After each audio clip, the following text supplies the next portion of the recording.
얼마 전 동해 삼척 지역구의 이철규 국회의원과 시멘트 지역자원 시설세에 대한 이야기를 나눴는데요. 이후 국회 행정안전위가 열렸고 여기서 제동이 걸렸습니다. 일단 세액이 톤당 1,000원에서 첫 해 500원, 해마다 100원씩 올려 3년 후 최종 700원으로 깎였는데요. 그럼에도 행정안전위원회를 통과하지 못했습니다. 바른미래당 권은희 의원이 끝까지 반대 입장을 고수했기 때문입니다. 권 의원은 해당 법안 도입으로 세수를 가져가는 지자체의 역량이 부족하다라는 점을 반대 이유로 내세웠다고 하는데요. 도대체 무슨 의미일까요? 그리고 지역 발전에 시멘트세가 꼭 필요한 이유도 자세한 이야기 동해시의회 최재석 의원에게 들어보겠습니다. 전화로 연결합니다. 안녕하십니까? 네, 안녕하십니까? 네, 먼저 시멘트 지역자원 시설세가 이 지역 입장에서 왜 꼭 필요한 세금인지 설명을 좀 부탁드리겠습니다. 네, 한마디로 말씀드려서 생산 지역에서 발생하는 피해, 이 피해에 대한 최소한의 보상책이라고 할까요? 그런 것이죠.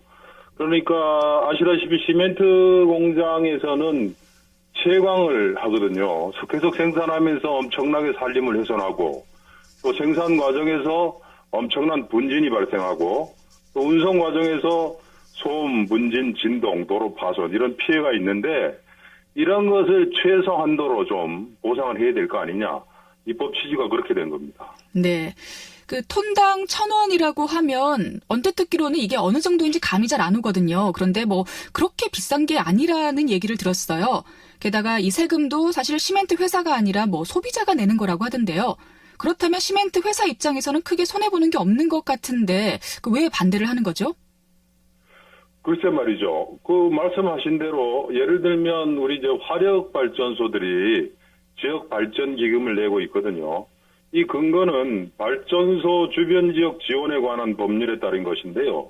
그러니까 이 돈은 지역에 내지만 사실은 전기 수용가에서 부담하는 것이거든요.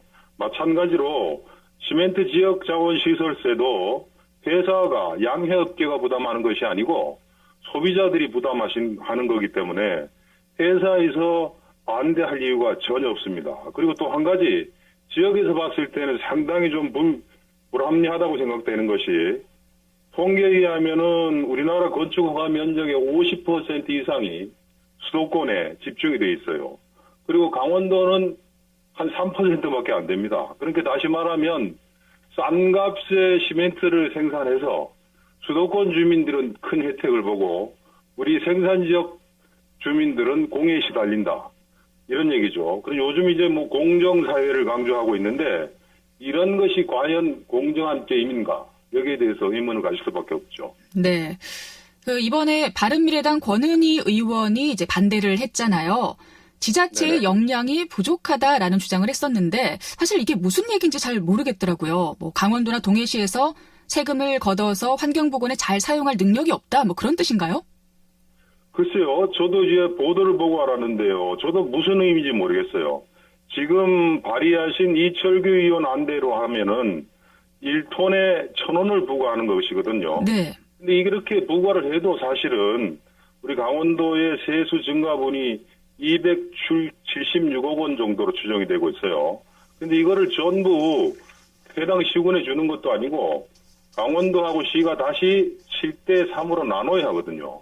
근데 이 얼마 되지 않은 돈을 가지고 지자체의 역량 이렇게 말하는 것은 도저히 이해할 수 없죠. 그것도 이익단체인 시멘트협회도 아니고 국회의원이 나서서 이렇게 얘기한다니까 정말 이해할 수 없는 일입니다. 네.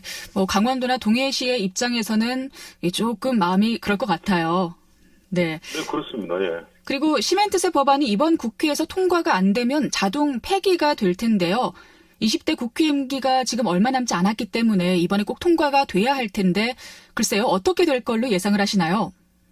네, 아까 앵커께서 말씀하신 대로 세액을 첫 해 이제 500원으로 하자. 그래서 해마다 100원씩 올리고 3년 후에 최종 700원으로 하는 수정안이 나왔지 않습니까? 네. 그래서 제가 알아보니까 이 안을 가지고 국회에서 다음 주에 다시 논의할 계획이라고 합니다. 그런데 권은희 의원처럼 한 사람이라도 끝내 반대하면 이게 어려워지는 겁니다.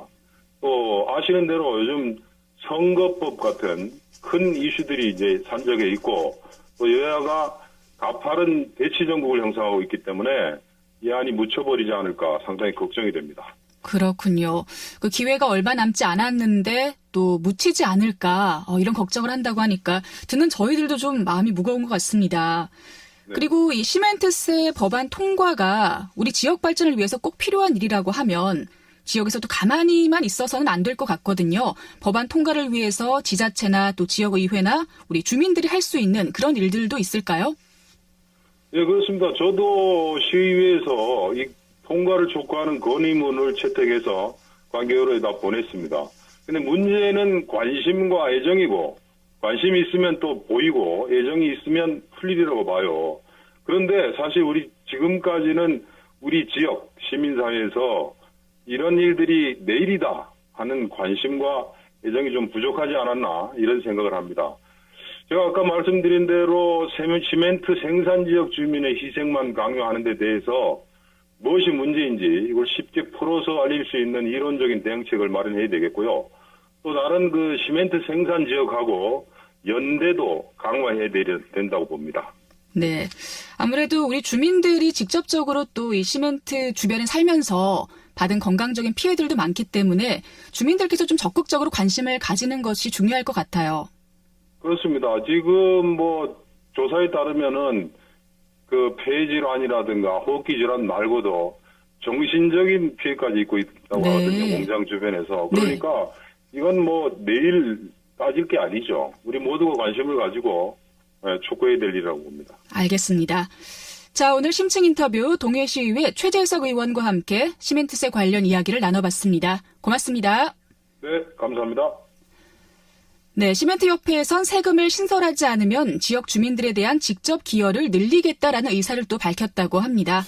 연간 100억 원이었던 사회공헌 활동을 250억 원까지 늘리겠다라는 말인데요. 시멘트세가 신설이 될지, 그게 아니더라도 시멘트협회 공약이 실제로 실행이 될지 우리가 끝까지 지켜봐야 할 것 같습니다.